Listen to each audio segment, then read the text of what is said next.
It is now my honor and privilege to be moderating a discussion about diversity, equity, inclusion, and belonging in STEM, and specifically in our workforce in this community.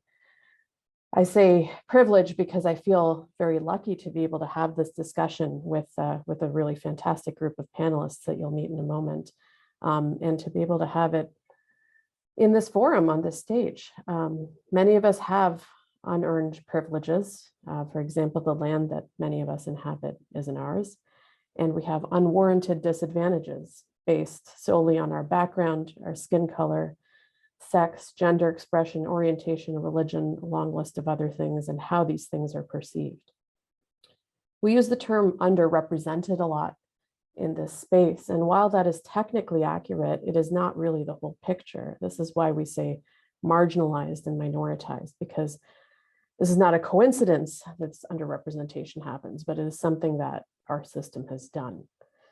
Our system has so marginalized these groups and made it so difficult for them to succeed in STEM that is why we have this dismal representation of ethnic minorities and other minoritized communities in our workforce.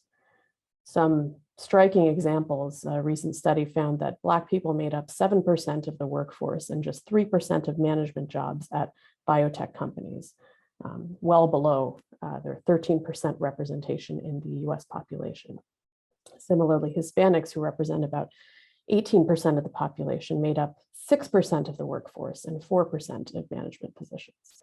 So we really clearly have a leaky pipeline here, and there's a lot of reasons for this. The challenges faced by these different minoritized individuals are diverse and complex, but they are very real. This cannot stand. It is unjust. And beyond that, it is in all of our interests to change this. As Susan said yesterday, this is mission critical. A diverse workforce is an innovative workforce, and an equitable workforce is a productive workforce.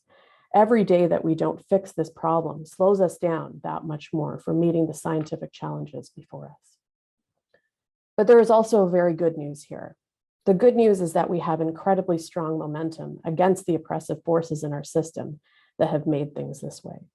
People are putting their money where their mouth is. We have people and institutes in positions of power fighting back. And I'm so happy that many of those people are joining us today on this panel. We designed this panel to represent various positions in the research ecosystem: funders, junior and senior scientists, academic leadership, minoritized individuals, allies. This is, of course, just a subset of the diversity that we have in this community, but one that covers where a lot of the momentum towards these issues is. So our goal today in this discussion is to spotlight the structural barriers that have led to the lack of diversity in the STEM community, including in our stem cell community here, to promote awareness of the unique challenges faced by minoritized individuals in STEM, to explore some of these ongoing efforts for change and define actions that we can all take as individuals, as institutions, and as a community. When we say diversity, we mean representation. This is very important, but it's only the first step, and that's why we have all these other letters in the acronym. Inclusion is where diverse individuals are included. This is the difference between counting your people versus making your people count. Equity means everyone has access to the resources and opportunities that reflect where they started from. And belonging is the outcome, that everyone feels confident in their abilities to represent themselves authentically and contribute to the organization and community. So today we hope to inspire rethinking around these issues, keep continued dialogue going, and of course, action. And we'll talk a lot about that today. So I encourage everyone to please put questions in the chat. I will integrate them as we go and allow some time to address them at the end. So I want to start this off by inviting our panelists to talk about how they are taking on DEIB at their organizations and as individuals. So I'd like to start by inviting Dr. Jean Shin to join us. Jean, you are a senior social scientist in NIH's Chief Officer for Scientific Workforce Diversity Office. Thank you so much for stepping in for Dr. Marie Bernard to join us in representing this office. It has really been heartening to see NIH's recent wave of anti-racism, anti-discrimination activity, including not only being a vocal leader on the topic, but even going so far as to pull grant funding from PIs found guilty of harassment, starting this new Unite initiative, this has all, really been positive to see. And so could you start by telling us what you at Dr. Bernard's office on scientific workforce diversity are focused on, and how you bring in your personal lens of working in higher education and the association world and as a sociologist? Yes, thank you, Raeka, first of all, for the opportunity to be here. It's great to see everybody, I think virtually anyway. And it is my pleasure to represent not just NIH, but especially the Chief Officer for Scientific Workforce Diversity Office, Dr. Marie Bernard. Definitely sends her regrets for not being here. Today I had an immovable conflict that popped up. But she is the newly appointed chief officer as of late May, though she's been in the role for over a year now because she was the acting before that.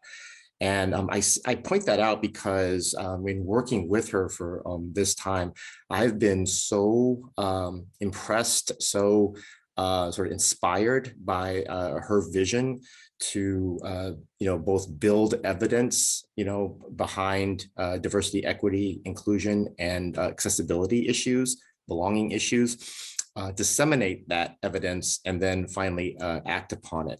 I can tell you that we're in a bit of a bittersweet moment now at NIH, as many of you know, because Dr. Francis Collins, our longtime director since 2009, has announced that he is going to be stepping down by the end of the year. But it's really caused some reflection on his legacy and his commitment to DEI, A, and B issues. And I want to come back to that later, because the A is for accessibility is definitely part of how we see this entire enterprise. But in our office, we combine the efforts of the vision of Dr. Bernard with also a combination to put forth Unite and that initiative, which is an NIH-wide initiative that I think everybody is familiar with, and I'll share different websites for Raeka to pass on to others. But we also try to partner with the Diversity Program Consortium here at NIH, which is a wide-reaching program focused on increasing research capacity along different stages of the career pathway, especially focused on mentoring and training along that pathway. And then more recently, we just announced the initial awards for the first program, Faculty Institutional Recruitment for Sustainable Transformation, FIRST, which is a faculty cohort recruitment effort, right? Funding institutions so that they can bring in cluster hires to try to address diversity, equity, and inclusion issues at their institutions. So I say that because I am hopefully not going all over the place, because as we're supporting NIH-wide initiatives like what I've just mentioned, we also have our own initiatives within the office. The most recent of which, and the one I think I'm most proud of, is our seminar series for scientific workforce diversity, which has focused on implicit bias training effectiveness back in September, as well as, here coming up in less than a week, a partnership with the National Academies on debriefing their anti-racism summit and the proceedings and the findings from that summit from back in late June. So I will again share all of these websites and other resources with Raeka. I don't want to take too much time. I will say that on a personal note, I am a sociologist by training, and trained always to see the perspective of the other. And by that, I mean, taking a perspective to understand the perspective of people from different backgrounds, from different histories and whatnot. And I think, to try to put forth an awareness that DEIA and B issues are important and surround us in everyday contexts, is a goal, a personal goal of mine. And it's something that hopefully will come out as we talk, further. Thank you so much. Definitely lots of things we can come back to. And I also do want to note that we'll be putting together a document of all of these resources to share with all of you in the audience, so that we can check them out later on. So Thank you, Jean. I next want to bring on Valentina Greco, who is the Carolyn Walsh Slayman Professor of Genetics at Yale University. Valentina, you were one of the founding members of NYSCF's IWISE initiative, the Initiative on Women in Science and Engineering, which was launched in 2014, before my time, but which defines some actionable strategies that institutions can take to foster gender equity. And since then, you've continued your advocacy, serving as a multi-award-winning mentor, rising earlier this year to become Yale Genetics' inaugural vice chair of diversity, where you've established a diversity advisory committee. You're certainly one of the women in science that I've been fortunate to be connected to through your membership in the NYSCF Robertson Investigator Alumni community, and as a passionate advocate for equity. So, so glad to have you here. Could you tell us a little bit about this recent role at Yale and how you were taking on DEIB issues at the departmental level, and also how you bring your lens as both a woman and an immigrant to the United States into that role? Yeah, thank you so much. First of all, it's an honor to be here. I guess what moves me is to be on both sides of the privilege. As going through this career, I felt that it was difficult at times to belong, and where the way to present and the way I conceive the world may not necessarily be what fits the mold of this scientific academia. Yet the mere fact that you invite me here and I'm present and visible in this world means I fit in and I profit from a system that is not built in an equitable manner. So not only I feel it, but I think it is my own moral responsibility to do something about it and use every bit of my privilege to actually create a world that can welcome many more of us, because talent is widespread. And as you said beautifully, has been an historical exclusion that has led to the landscape the way it is today. So I guess my three nuggets, working and being educated by wonderful departmental members that decided to serve on that committee, who are lab professional, technician, undergraduate, postgraduate, postdoc, junior faculty, graduate student, is that we need to act at multiple levels. The first one is that this work cannot be allocated on our shoulder. In fact, it is the top leadership that needs to invest on their own education. The moment that we separate this role into an entity, we're already saying that it's not critical, mission critical, the way you verbalize it. Diversity is not one of the priorities, the priority in my mind, because we are losing incredible talent, and the talent we have already in it is being absolutely oppressed, and their creativity is not unleashed because of our own fault. And so I think the top leadership, say for instance, at the level of my department, the chair, vice chair, those people are critical in educating themselves and putting on their own shoulder. The second is every time they have to make a decision in that room, multiple lenses have to be present. None of us escapes our own membership.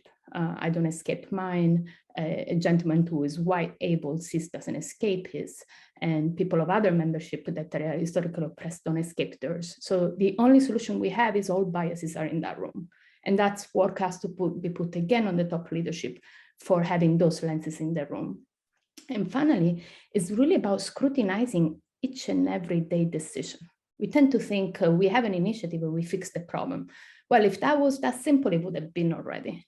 It is unfortunately all the metrics, the structure, and the shaping we have given to this scientific academia that repeat this traumatic experience on a daily basis. How we discuss candidates, how do we search for graduate students, how do we talk at lab meeting, how do we stay in the spaces together. They are very much constrained within a single mold, a wide frame that really nourish and advances mostly male who are able of a certain religion and cis, and everybody else is at the margin.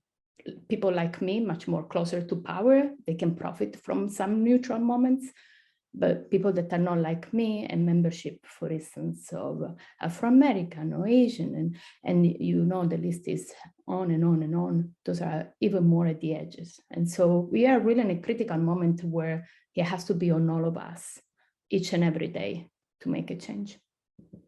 So well said. Thank you very much, Valentina. And we'll get more into some of those ways that we can take on those lenses as the discussion goes. So thank you for that. I next want to bring on Dr. Carolyn Rodriguez. Carolyn, you are an associate professor in the Department of Psychiatry and Behavioral Sciences at Stanford University. You're also the Associate Dean of Academic Affairs and Associate Chair for Inclusion and Diversity there. And so you bring this very unique perspective as a psychiatrist as well, which, really, really interested to hear. You authored an amazingly thoughtful paper on DEI leadership in academic medicine. This is part of the package that we'll share. But you touched on really important topics like the minority tax, how to support BIPOC women in leadership. Specifically, highly recommend reading that for all of you. So Carolyn, could you start by telling us what your role in academic affairs entails, how it intersects with your role as a chair and inclusion and diversity, and your experience as a BIPOC woman in leadership? Thank you so much, Raeka. I'd be happy to.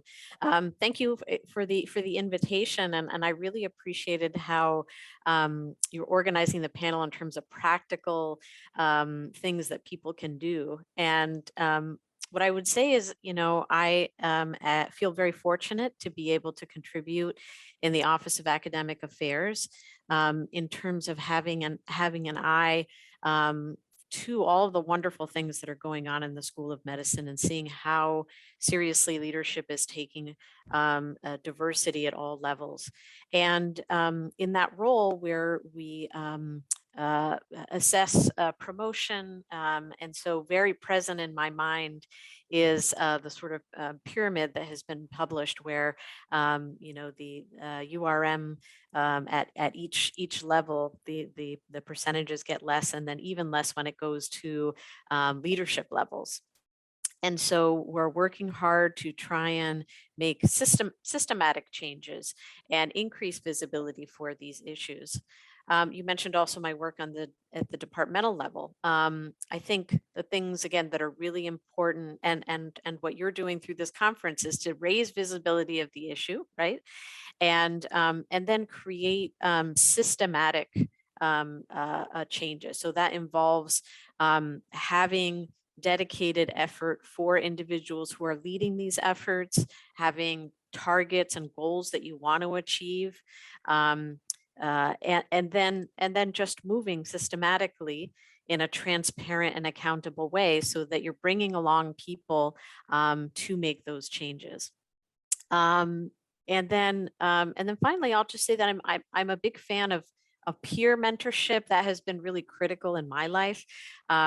Starting in college, I realized very quickly that there weren't that many people that looked like me in the STEM field and in the majors, and it's really lonely and it's hard, right? And you mentioned that I'm a psychiatrist as well. Your emotional health is very important. And for me, starting a undergraduate URM STEM group was really key to my survival and key to having people around me that were experiencing similar things. And then having that group then give back. So being able to bring in fourth graders from URM schools to come look at Harvard and come look at the labs and do science with us. And that's something that I've been really passionate about, through my career, and tried to put together spaces, either URM spaces in national conferences or intersectional spaces, so spaces that are women and URM together, to be able to create that sort of safe place.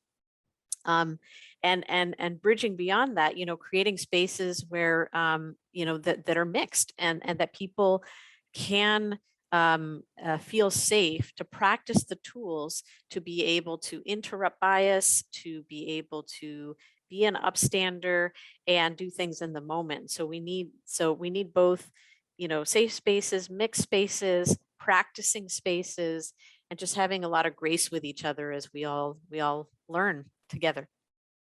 Really well said. Yeah, this is definitely a journey where we're all learning together, and appreciate your points about mentorship as well, which is a really important topic that we'll definitely come back to. So Thank you, Carolyn. Our final, but certainly not least, panelist is Shane Liddelow. Shane is an assistant professor at the Department of Neuroscience and Physiology and the Department of Ophthalmology at NYU Grossman School of Medicine, and also recently appointed co-director of the Parekh Center for Interdisciplinary Science. So congratulations on that. Shane, you came from the great Ben Barris's lab, one of the greatest advocates for equity our field has ever seen. You've been a vocal advocate participating in workshops on this topic, including a National Academies workshop that we'll send around as well. And to me, you really exemplify great allyship. You go out of your way at every turn to help others learn and advocate at every opportunity. And so I think we need more scientists like you. And I want to hear from you how you are bringing your perspective as a relatively new group leader, as having been in Ben's lab, into the advocacy work that you're doing. Yeah, I just sort of wanted to maybe start by reiterating a phrase that Valentina made earlier, which was, I have benefited from the institutional biases that are inherent in our system.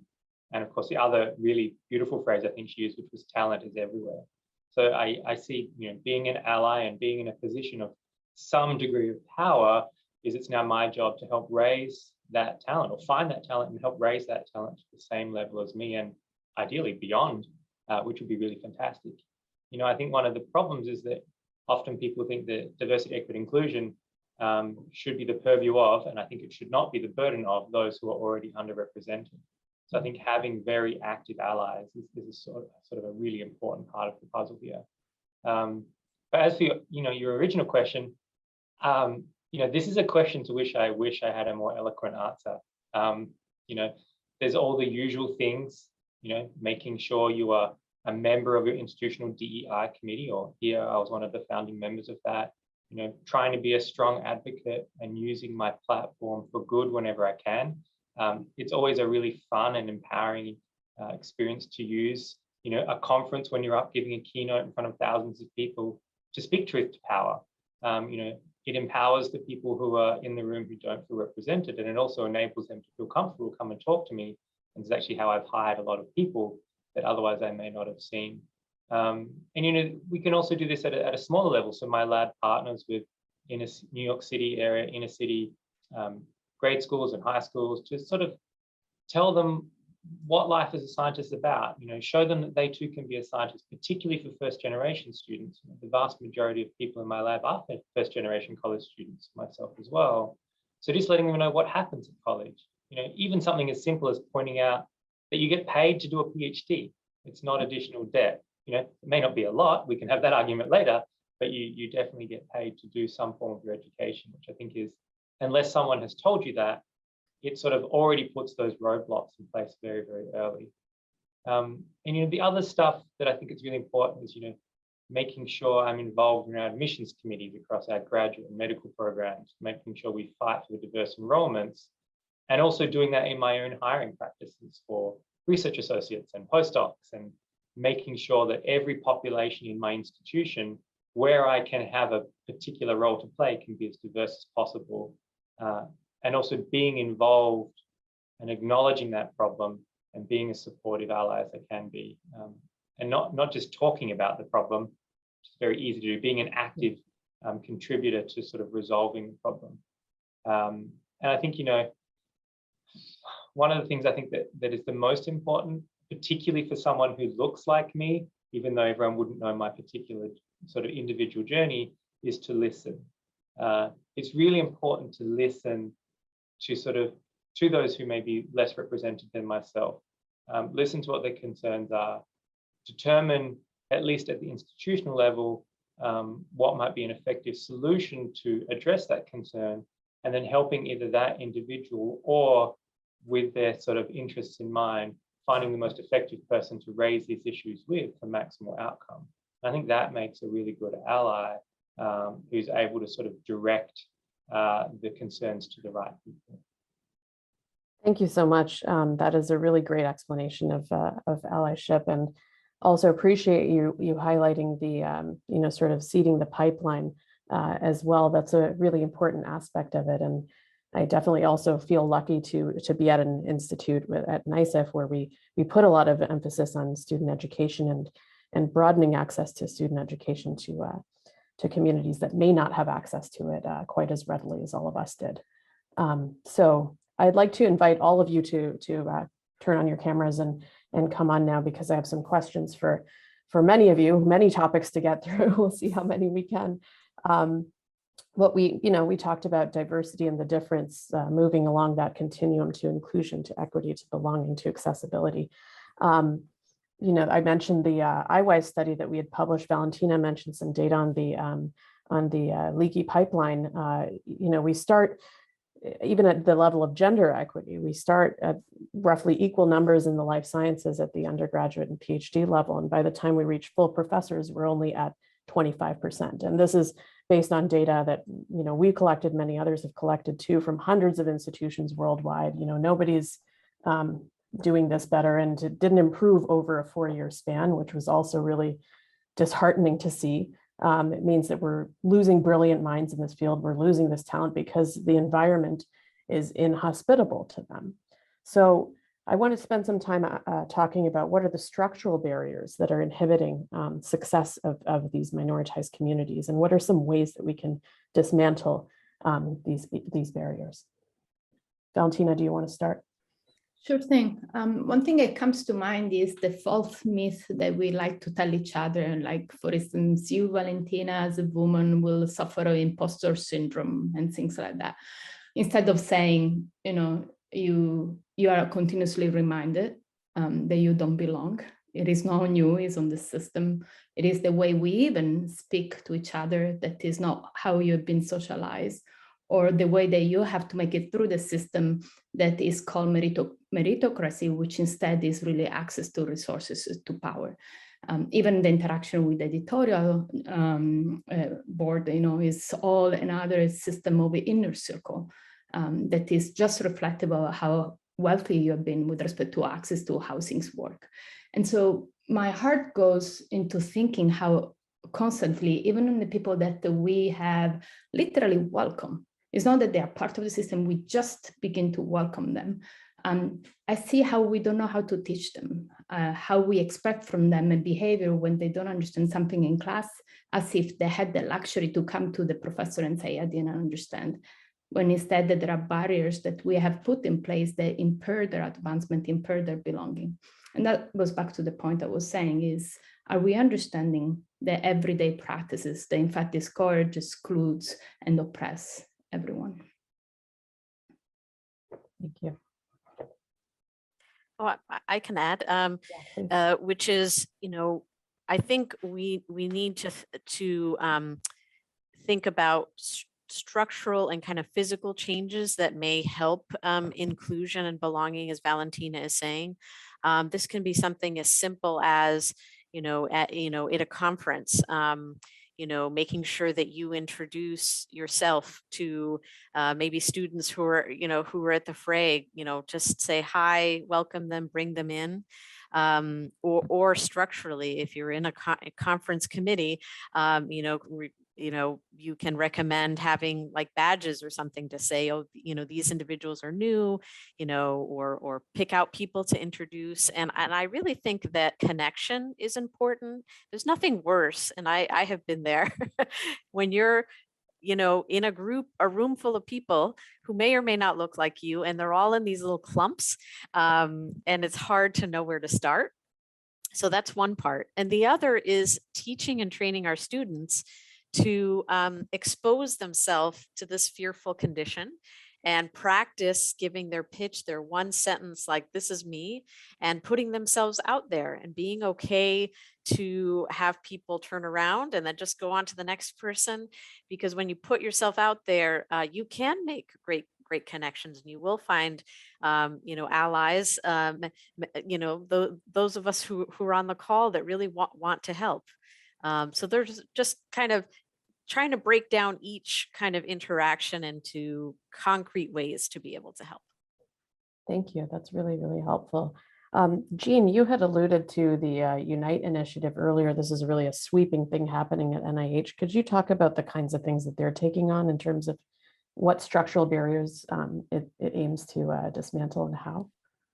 Yeah, Unite has actually been originally focused on the impact of structural racism and discrimination, and within the scientific community broadly, but also within NIH as an institution or an agency, and of course at NIH supported institutions as well.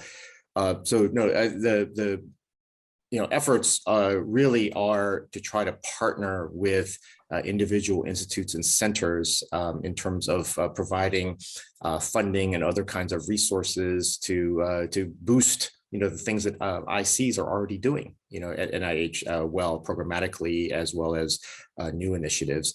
And as far as it tailors to the work of the office that I work in, it has definitely been something where looking past just racism and race and ethnicity as a demographic to focus on, to include other kinds of marginalized groups, groups that have been historically disadvantaged or oppressed, I think has been, the ongoing challenge, moving forward.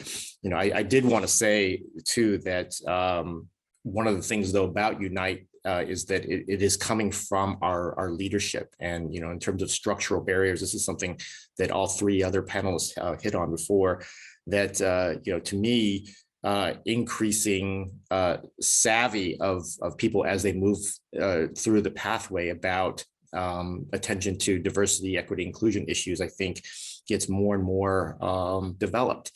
And I think individuals feeling that attention's there, but it's not really serious, or it's just lip service because of political correctness and something that, institutions feel like they have to do, right?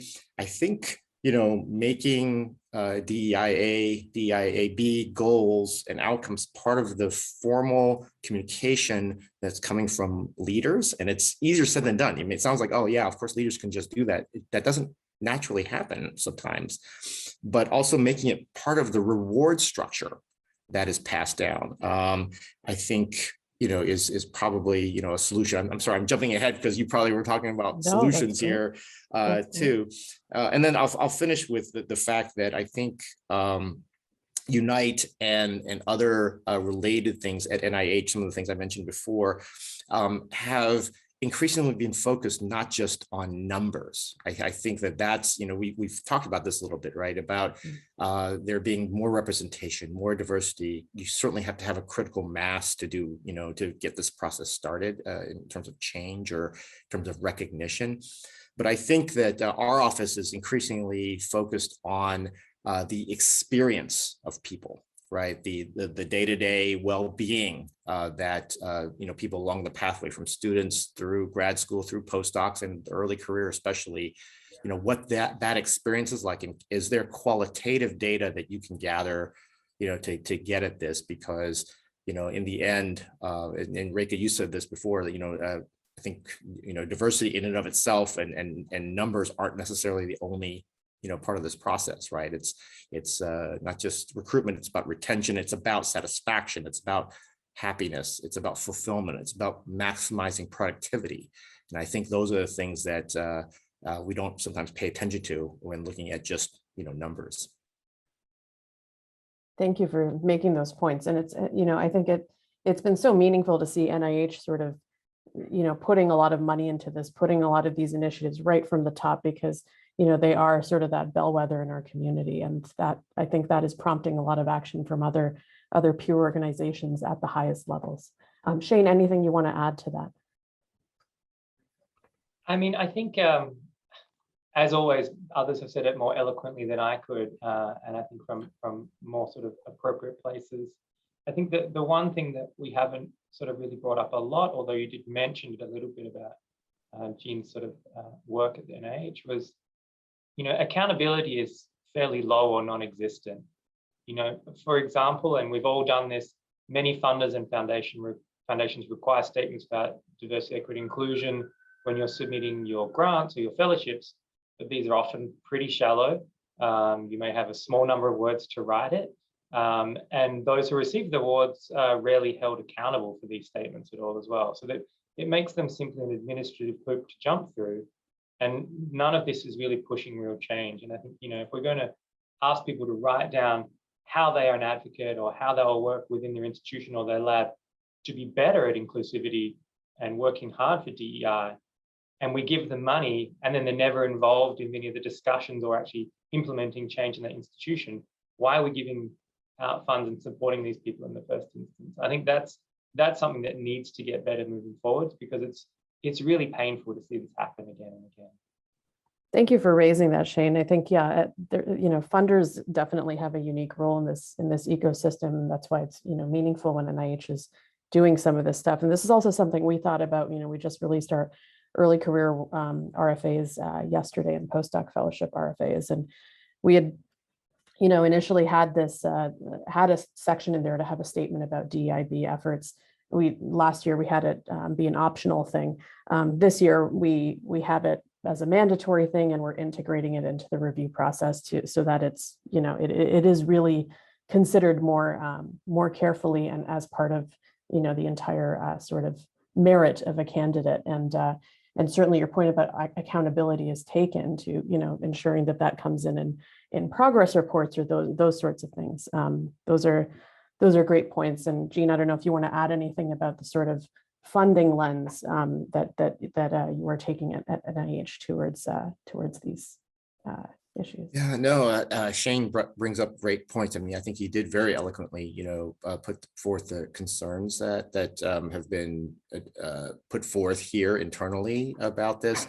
One thing I can say is that, in the spring, we had I would say a pilot, not really a pilot. It was an FOA that was put out there that by the acronym is BRAIN, so it's a BRAIN FRA. I won't get into what the acronym is, but it was neuroscience based.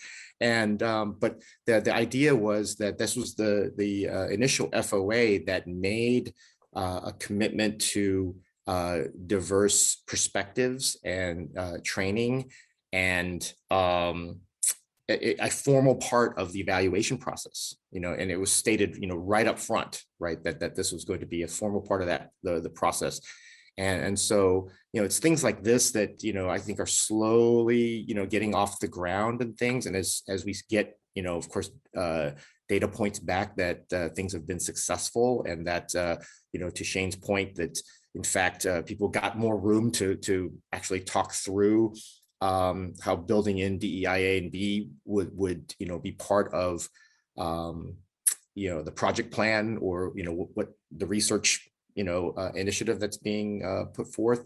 I think we'll see more of these, hopefully. And but yeah, that's something that comes to mind immediately, because it was part of a larger thing this spring that happened with regard to actionable items from Unite, but also related things like that. Thank you. Yeah, that's really helpful, and looking forward to seeing how that continues to be implemented at NIH. I'd also like to spend a couple minutes talking about how employers and organizations, there's a lot of initiatives, a lot of employers are starting things like affinity groups and employee resource groups. We've done that here at NYSCF to create space and provide resources to those of these minoritized identities. People are creating committees, metrics, process changes for recruiting, for pay, for promotions, mentorship programs as well. Can you talk about, sort of what do you think are the most effective examples of this, and, that go sort of beyond box checking, but to actually having an impact on the environment that we're creating for our scientists? Yeah, maybe I can start to respond and also build on what I heard before. Accountability, I totally agree with Shane, is something that needs absolutely to be reinforced. And I was thinking also how to make sure that it works.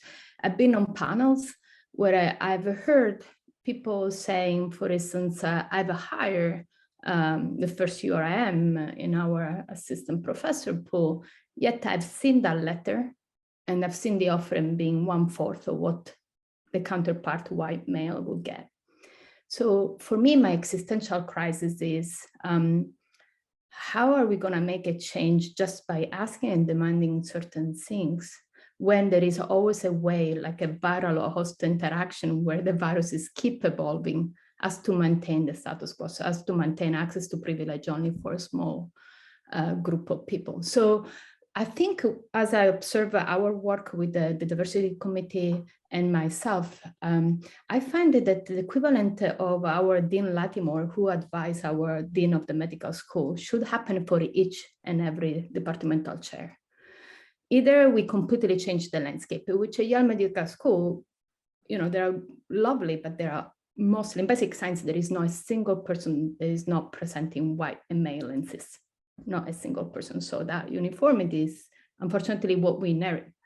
How can these people escape their membership? And therefore, if they don't have an ally that is a scholar on equity and inclusion, that is continuously advising them. So and hire that he will be like the advisor to the chair, that is an expert on equity and inclusion, that is incentivized by NIH to the institution. For instance, there could be pressure put. The indirect cost would be not to only hire administrative assistants that we all need desperate love having the support of and the partnership of, and also these type of figures that allow us to scrutinize every single day process. We are scrutinizing qualifying processes, thesis committee design. I mean, there is so much work to do. We have just written a SOP for hiring because we realize even our conversation were simply just enacting on biases that were coming out of our mouth without even realizing. So if we don't have an SOP that allows us for this discussion to be much more equitable, fair, we end up hiring always the usual suspect and ignoring incredible creative talent right there in front of us. So when we think about strategy, I think that every time we think about accountability and having from, say, the dean, the president perspective saying, you chair, operate with this partnership because we cannot trust that otherwise things will change immediately. Thank you. Those are really excellent points. Carolyn, would you like to add? Yes. So I completely agree with Valentina. I think stitching it into compensation is something that I've seen that has been very successful. So when diversity efforts are linked to department chair's bonus, that is very helpful. And setting specific criteria. How many times do you need to meet with your diversity representative, as well as making sure that the DEI representative has a seat at the table, right? So making sure that they have reporting to the chair, reporting to the dean's office, as well as really keeping in mind, you mentioned earlier, minority tax. So for individuals who are really passionate about this and are out there, there's a lot of requests. There's a lot of informal mentoring. When you are kind of a visible mentor, you do for a lot of people that struggle. I can't tell you how many times I've, been in a group in which people are private messaging me, like as we're presenting the promotion criteria, that they're nervous about promotion. So, that building in, a percentage effort so that the good work that people want to do in this space isn't somehow inadvertently burdening them in a way that they can't focus on their science, they can't focus on their pieces as well. And I think allyship is the key, right? Training other people who can be on the call, right? I mean, as Shane was talking about allyship, I was like, oh my gosh, that's great. I was like, I'm message, Shane, so when you speak and you represent yourself in that way, that you're open. And again, just going back to conferences, like we did like buttons with pronouns, right? So it's you just put it there in a bowl, right? And people can either put it on to signify and signal like, hey, I'm open to mentoring or thinking and talking about this topic. And people who don't know, they look at the buttons and then they're like, what is this? And it sort of organically sparks conversation. So they're little actionable things that you can do. Oh, absolutely. Gosh, do we miss conference buttons and stuff like that, but definitely some great ideas for when we're back in person.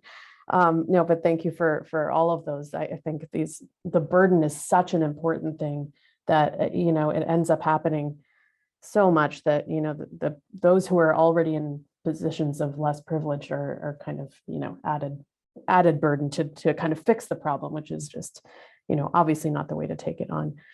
We've danced around this a little bit, but unconscious bias is, of course, kind of at the root of all of what we're talking about, right? It has an enormous effect on minoritized individuals. Valentina, you alluded to imposter syndrome. Burden is definitely part of that, like, kind of over asking and, putting on the emotional labor, the administrative work onto minoritized individuals, kind of not feeling heard, not feeling like you have a voice, low expectations of those groups that, of course, can be very discouraging and, bad for your mental health and productivity. What other impacts do you think that this has? How can we actually effectively address this? And Jean, maybe you can start. You guys ran a workshop with NIH about unconscious bias training and how to make sure that it's actually effective and not just lip service. Thank you for putting that in the chat. Perfect. I clearly had it queued up. You were ready for when Raeka was going to mention this. And fantastic. Yeah, no. We refer to it as implicit bias. And I think part of the reason for that is that sometimes it's actually conscious, right? The biases that we have. That's true. That's being generous to call it unconscious. Yeah, but it's embedded in a way that, we either can't, won't, deal with, right? As individuals. And so, for us, it is a big part of the trainings that we do within NIH. We actually sit in on many of the search committees at NIH for everything from administrative positions to tenure track and tenured faculty positions within the intramural research program at NIH. And that's why we're there. We're at the table to both help with search lists and train ICs to find diverse candidates, right? And there's a whole protocol that we have that we've shared with the different ICs, but we're also there to also talk about the importance of implicit bias and to point people, to encourage people to look at this as part of the search committee process. I will also say that we have created and are continuing to hone NIH's staff-wide implicit bias training. And we're hoping to have a link to that for the general public, actually, for access, so that you can see what that's like, maybe implemented at your own institutions on our website here in the next few weeks. That's still a work in progress, but I'll say that one of the lessons that we've had recently is how much, again, and maybe I sound like a broken record, leadership, matters here. That our newest module for this is focused on leaders and their decision-making processes, and why this trickle down from leadership matters so much in terms of all kinds of DEIA and B issues, which I won't go into great detail there, but you can imagine.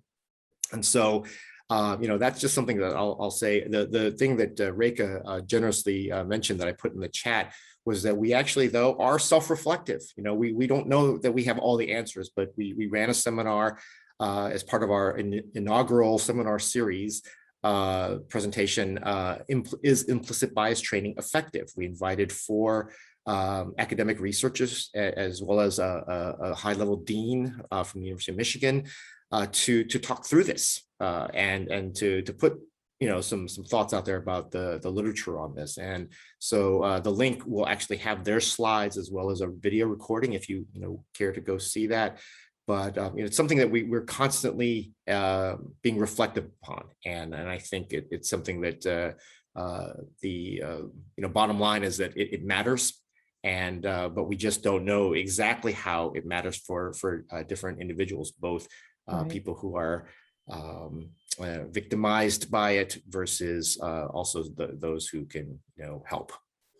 Yeah, absolutely. And I think we're certainly all guilty of some level of implicit bias just by virtue of how we've sort of grown up, and that self-reflection is so important as part of this process. So please do keep us posted on that training module. We'll be glad to share it with the community, and definitely encourage folks to check out that webinar that you posted. I think one of the sort of lead-ins from this is that if we want to help out with this impact that this is having on minoritized individuals, mentorship is one of those sort of key things, and having kind of a diverse slate of mentors to be able to look to learn these different sort of tactics and skills that will help kind of overcome these odds. So Valentina, Shane, I would love to hear your thoughts on that, because I know that you place a lot of emphasis on mentorship in what you do. Yeah, I mean, I have so many thoughts also from what has been said right now. But one thing that I've been very inspired and guided by Dean Latimore and Dean Smith in my institution is the sponsorship may be the most accelerated way to make advances.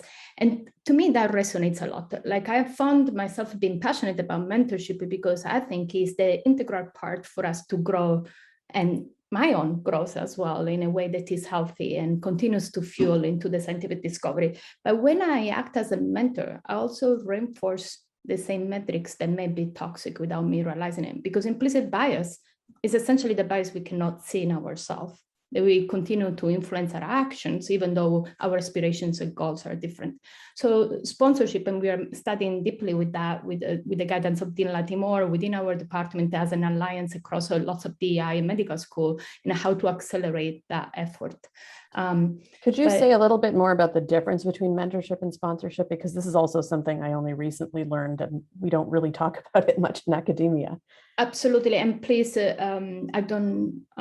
I'm not a scholar on that. I just tell you what is my understanding, and I'm here to learn every single day. But it will be the difference between dedicating in ways to learn the ropes, to be present, for instance, for my own students, so postdocs, to be every day into shaping and thinking about how do we fit into the mold, how do we break the mold into the decision about how to do science with respect to the many metrics that we are thinking about, versus me taking an action into, for instance, putting up a colleague for an award, advocating for these colleagues that are not represented in that room, to be in that room, to report to their own lenses and so on. So I don't need to actively be on a daily basis or in a journey like mentorship. It can be sporadic, it can be anytime I can, and is an actionable item with respect to fitting it into the system when the system still doesn't welcome them. So those are thoughts I'm having, and maybe I'll stop here so that I don't take too much time. I know we could spend all day really, but Shane, anything you would like to add to that? Yeah, I just I wanted to maybe bring up again, I think Caroline brought up, the diversity tax. The idea that, the people who are from underrepresented minorities have to always be in the room, and they have to be the mentors of the people who are also from underrepresented minorities. Yes, absolutely. What I like to try and think about is, what can I do to help to lighten that load? And for me personally, because of my lived experience, I'm only able to be an ally for many, many groups. But for me, the most important thing I can do first is just listen. Listening, I think, is a really important and powerful part of being an ally and of being a mentor, regardless of whether or not you are like your mentee or not. And as an ally and a mentor, I sort of have to also realize where my limits are, right? For instance, I can give a lived experience and advice on being an immigrant researcher, but I can't give a lived experience and advice on being a woman in science, a person of color, or a member of the trans community, et cetera, et cetera. So for these trainees, I can mentor them to be a scientist and to be a good advocate and to be an upstanding citizen. And indeed, for all trainees, I can do this. But it's really important for me when I cannot fit the brief of everything that trainee would need or what that mentee would need, is I help them build a mentor team. It's full of allies and different people and supporters who can help them navigate all aspects of their training and journey of life. I can't do it all. No one person can do it all. And, some things do happen. We had a beautiful, beautiful, discussion about, a member of our team who we've unfortunately lost recently, who had amazing mentorship skills. And now those mentees, if they only had a single mentor, could find themselves in trouble. I've lived through this as well as a lived experience. So having a group of people who can support every individual person is important at all stages of your career. It's sort of built in at the graduate level because you have a thesis committee, but it is less so built in at the postdoctoral level or for your research associates, or sometimes in some institutions for faculty at all levels. So I think having a team helps to lighten the load for those who might otherwise be overextended because of their inclusion in one of these individual sort of underrepresented minorities. Thank you for that point. I've also personally lost a mentor, and he was my only mentor at the time, and realized just what a huge blow that was, because I hadn't yet appreciated this point that, you know, it's really helpful to have that diverse group. We have a question from the audience about what the largest challenges are that you've encountered when advocating for DEIB in academia, or is there a message that you wish more people could have when doing this kind of work? I could maybe I can speak to that. I'm happy to put in the paper that we wrote, which kind of stemmed from a lot of frustration, which was, you know, I think one of the challenges with the, you know, multiple pandemics of racism and COVID was that individuals who were in positions of DEI leadership simultaneously were just the level of work and expectation ramped up, whereas before those things the interest was very low. So that kind of rapid switch, and it's like, well, why aren't you doing enough was really disconcerting, and it was very stressful. And obviously, as somebody who's in the space, you want to be helpful. One of the things that we did was quickly, just within the psychiatry space, all the leaders like got together and did like a month, you know, monthly check-in call. And we actually ended up writing a paper about this experience and recommendations for structural and financial support for leadership, and just kind of spoke about our experiences as well. So I'll add that. What I would say at the same time, and building on Valentina and Shane's comments, is the importance of a mentor checking in on somebody's mental health. So if you know, especially in you know, everything that's going on, right? Reminding people, we're in a pandemic. How are you? You know, is there any ways that I can be of help? How's childcare going? How's things going? And you never know, you know, people are really, we're in survival mode. You're seeing just the tip of the iceberg, and spending that little bit of time just to signal like, hey, I'm here to talk about these things. You can also pepper in things like if you're giving a talk somewhere, talk about the suicide crisis hotline. I might even just put it into the chat, but just to be transparent, like, hey, this is a really hard thing for me as a mentor. I'm going through a hard time. You know, funding's tight. You know, challenges at home. You know, whatever it is, new puppy. Like, life happens, and we're in. You know, we're in a pandemic. So. Yeah, thank you. That's such an important point about mental health. Gosh, I wish we had all day, guys. I mean, you're amazing, and there's so many topics I want to cover, but we're unfortunately running out of time. So I want to ask everyone to close by offering up an action that you would suggest that everyone here in the audience can take to kind of keep moving forward on their journey. Jean, would you like to start? Oh, sure. Actually, again, queued up something that I wanted everyone to see.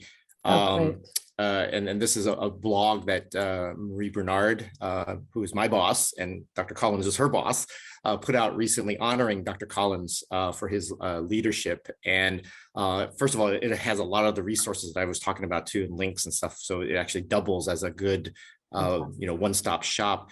But you know, just to you know, keep pushing your leaders to both be accountable, which people have you know, alluded to, but also to you know, encourage, you know, new ideas and to offer those things. I think leaders want to you know, often do the right thing, but they just don't necessarily know the directions to go, or aren't necessarily aware of things that are going on the ground. And so just to encourage that. I think that's such a great point. And, you know, temperatures are so hot right now, and, you know, there's very understandable frustration that we're still dealing with these issues. I mean, even with women and gender equity, we haven't even, you know, come close to fixing that yet. But it's so important to remember everybody's kind of learning. We're all trying to figure out what to do, and, you know, that we need to find ways to collaborate and work together. Who would like to go next? Valentina. Sure. One thing perhaps is to expand your experiential base and every day do something. This is really the only way for us to begin to see. I don't think that all of us can feel other people's experiences, especially when connected to membership that are more oppressed than us. We cannot possibly understand, but we ought to do something. So by expanding your experiential base through friendship, through colleagues, you're gonna see things that you cannot even imagine. And at that point, I hope that call for action is gonna be clear and vivid on a daily basis. Thank you. That's such a great one. One of the actions I took away from something I watched too was considering those experiences of people that you've never had to consider before, and sort of trying to put yourself in their shoes. So great route to doing that. Carolyn. My motto, which I tell everybody, is never worry alone. So I would say, I'll put in my email. If anyone wants to reach out to me, please do so. I have benefited from, speaking to others who weren't in my field, maybe weren't in my department in times of crisis, that have been really helpful. And if it's hard to do that, but if you just take that step and reach out, it can be really helpful. DEI work is a challenge, for everybody who is in the space, allies, individuals with lived experience. So the more we can connect and the more we can talk about these things, the better. And thank you, Raeka, for organizing. Thank you so much. Shane. I have nothing more to add. I think these are great suggestions. The only thing that I have tried to become more active with myself in the last, definitely the last 2 years, because of all the things that have been happening for us locally and internationally, is I've brought up listening as a lot today in my comments, but just taking the time sometimes to just find someone and ask them how they are, and just listen to what they have to say, because everyone has a lived experience that we may not understand, that is bubbling under the surface. They may look like you, but they're different. They may look different to you, but they have the same problems. And so just checking in with people. And that doesn't matter if you are in a position of power, like we all are, or you feel like you are powerless if you're a graduate student or an undergraduate. Just asking your colleagues, and it doesn't matter at what level they're at, just ask them how they are and have a listen to what their lived experience is. I've tried to be more active in that, to try and learn about what's happening in my own institution as a result.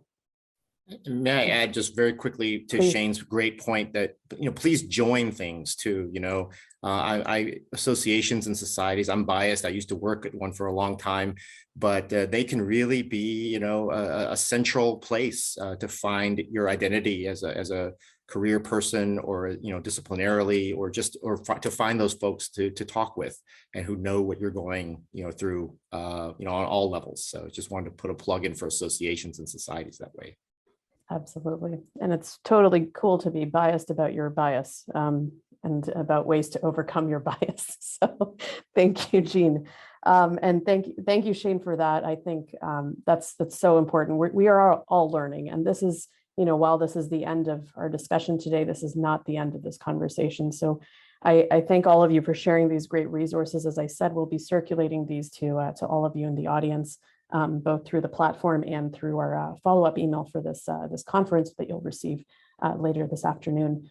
It's so important that we have intentional plans to combat DEIB that permeate the entire organization, from leadership all the way down. Every level needs to be considering this, as so many of you have pointed out, really eloquently, including you, Shane, despite your self-effacing words about your eloquence. It's quite high.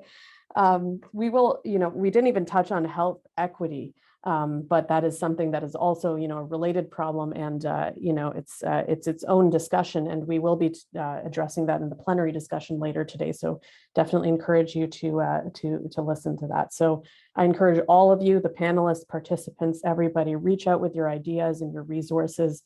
DM me, email us. We have a survey going out asking for all of this information afterwards. It's so important that we don't lose the momentum on this vital discourse. So the good news is that we've got that momentum, and as scientists, we solve problems for a living. So I feel very hopeful right now, more hopeful than I've ever felt, that we can take this on as a community. So thank you all for everything, for being here, and for your continued efforts. We'll now take a brief break, and we will be resuming here with our session on regeneration and rejuvenation at 11:30 a.m. Eastern. So thank you all, and be well.